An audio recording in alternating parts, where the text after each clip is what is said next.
Well, I'm not sure what we would have expected differently, but let's get into this post game talk about the Miami Dolphins and the Washington Commanders.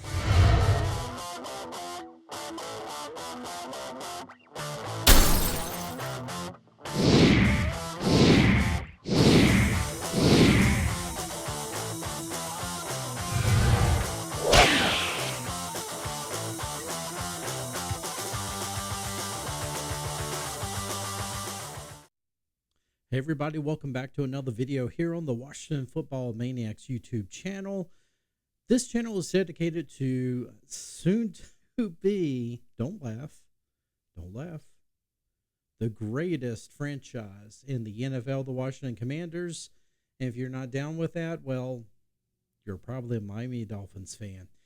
Folks, if you are down with that, then please consider subscribing to this channel. When you do, make sure you hit that notification bell so you will never miss another video release here on the Washington Football Maniacs channel. Hey, before we get into this video, Christmas is coming up soon, and I want to show you some stuff here. A Washington Football Commanders bag. This is something that my wife from Catastic Art on Etsy has created just for you, just in time for the Christmas season. Customized football bags. She can create them for any team you want, actually any sport you want. So you just let her know which sport, which team. She will create it for you. She happens to have an example here of the Washington Commanders. Again, it's Catastic Art, and it's just not sports. She'll create bags for Minecraft, Roblox, Fortnite, whatever it is. It may even be the Golden Girls. She is a fantastic artist. Please support her Etsy. And hey, just again, it is Catastic Art. Please go to her store and support it. That's what I'm trying to say. Okay. So folks, the Washington Commanders got pummeled today by the Miami Dolphins. Nothing that we honestly were not going to expect. Is that a double negative? It doesn't matter because there's plenty of negatives to go around with this game. 45-15. I know what some of you guys were thinking at one point. Wow, is the Commanders actually going to come back? Because at one point we were able to actually start forcing the Dolphins to punt a little bit, but of course we were giving the ball right back to them, and of course we were not going to hold them for very long. But having said that, this was not a game that any of us expected to win whatsoever. We were just hoping for at least somewhat of a good game, and I'll be honest with you, I don't even think a lot of us were even expecting a good game. Now, here's the thing, though.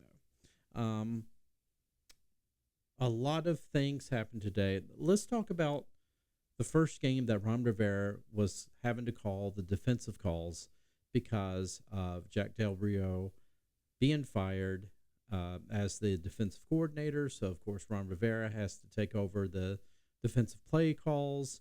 And honestly, we still saw big plays happening, a 60-plus yard plays to Tariq Hill.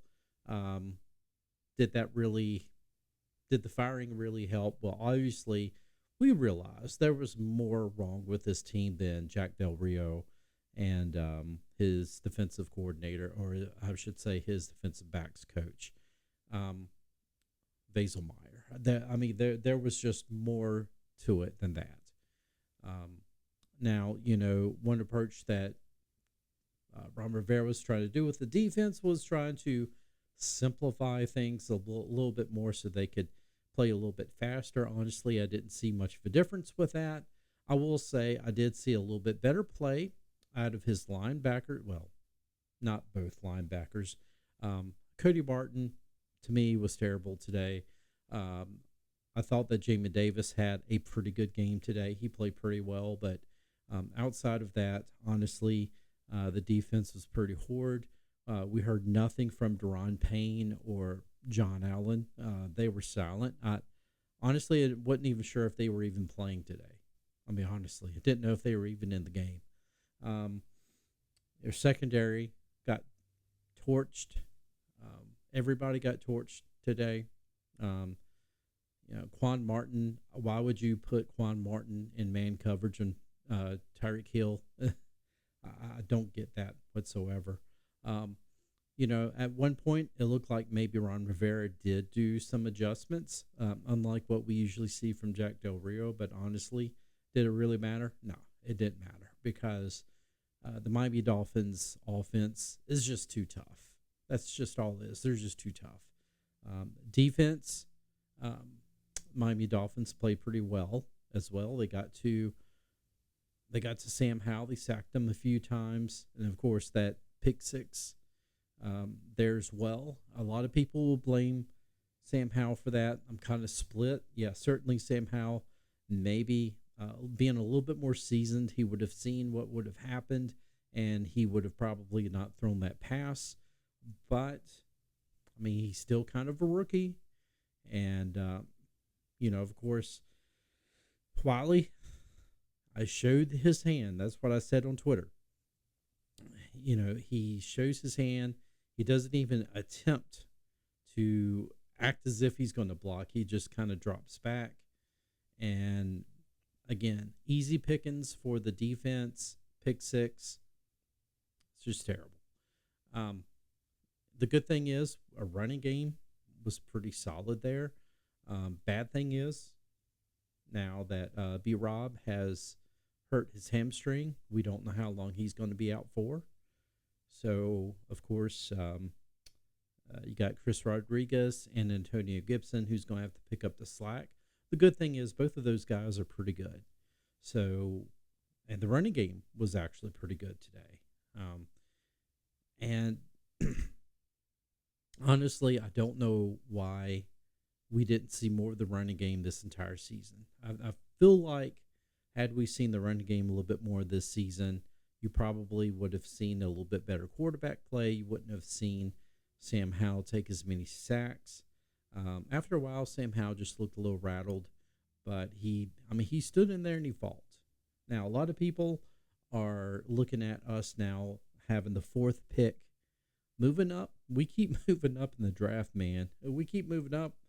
Who knows? We may wind up number 3 before it's all said and done. But people are like, we're going to get a quarterback. And I'm like, how is the going out and get another quarterback going to help our offensive line? I mean, if you've not seen how terrible our offensive line is, it doesn't matter who you're going to have behind center. I mean, our offensive line is horrid. It's just terrible. And just to think that people are so locked into skill positions in quarterback, they've given up on Sam Howell already. And I mean, he's just trying to complete his first full season as an NFL starter. I think he's played pretty well this year, honestly. I mean, he's going to have some growing pains. And that's the thing. It's like nobody has any patience for growing pains. You either have it or you don't. And it's pitiful. They want to point at other guys like Stroud.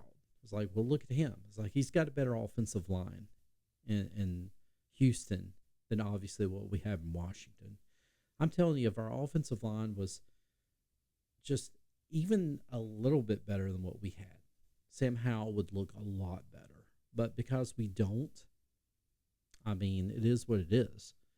And how about this? Terry McLaurin, no catches. I think he was targeted about 3 or 4 times today, no catches. Just ridiculous. I'm assuming that Jalen Ramsey was probably on him the whole time, so that could have been part of the deal as well. But usually you're going to have Terry McLaurin at least making 1 catch. It just goes to show you there's a lot of pressure on Sam Howell. I think sometimes, too, it's just, Sam Howell just can't see him. And, I'm not going to make, obviously not going to make excuses for Howell. But I don't think that Terry McLaurin was always open either.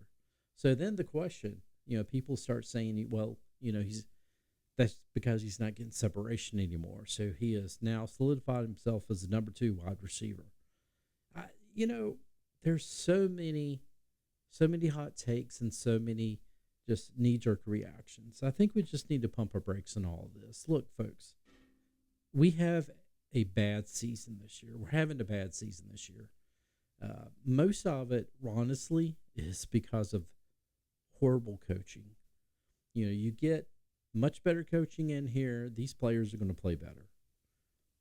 But yes, we do need to upgrade some players, most definitely. Offensive line, though, I mean, Ray Charles could see that this offensive line is horrible. So we have got to upgrade that. We've got to upgrade our corners. I'm sorry, but our corners are just not, they're just not it. And we've got to do a better job with disguising our coverages. We can't just play in man coverage all the time. And you can't expect to, put a rookie in there who's, a rookie. You're going to put him in there, man coverage on one of the fastest guys in the NFL. And you're going to be like, with no help, no help, overhead. And you're going to say, you got to stop Tyreek Hill. Blows my mind. It's bad coaching all around.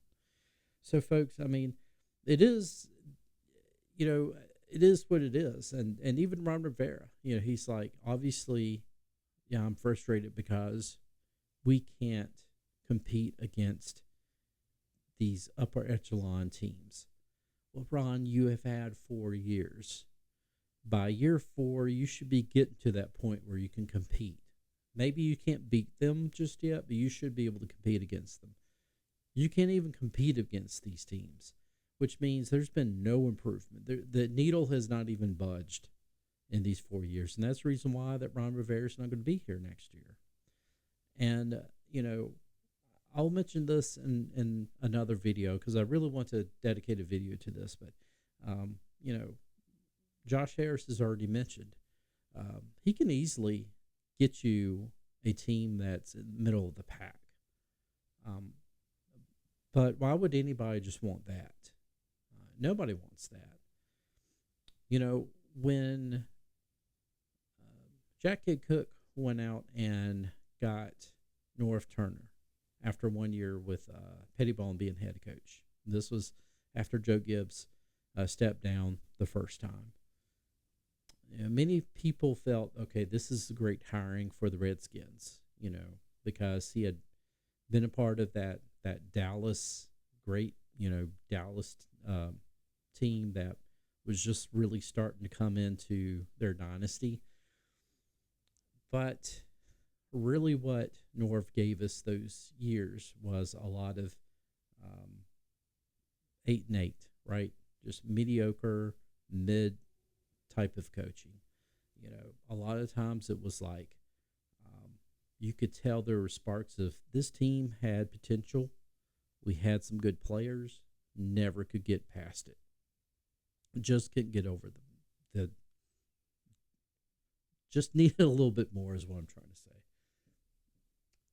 And, we realized, well, of course, Dan Snyder came in and he did what he did. He fired him halfway through that last season. But, that's one thing I will say. You can't expect to have, be an 8-8, 500 team, and that's all that you care about. You want to build championships, and that's going to take time. So we deserve better. As Washington Commander fans, we deserve better. And I think Ron Rivera knows it. He knows that he's outclassed, he's outcoached. He can't turn this team around. There's got to be somebody else. Maybe if he has a general manager and a front office who knows how to get him the right players. But even then, it takes coaching. And I just don't think that Ron Rivera's there. And I think that's pretty evident, as we can see. This team getting beat 2 times in a row by 45 points. That's just inexcusable. You're a horrible team when you allow that many points on defense. Well, okay. So the defense didn't allow completely 45 points. Part of, at least 7 of that came from the pick 6. But still, plus 35, plus 30 points in the last home, what was it, 5 or 6 home games that Washington has played. It's terrible. It's just terrible. Folks, the only thing I can tell you is this season's almost over. We got the Rams, got the Jets, 49ers, and then the Cowboys. Maybe one game we luck up and win.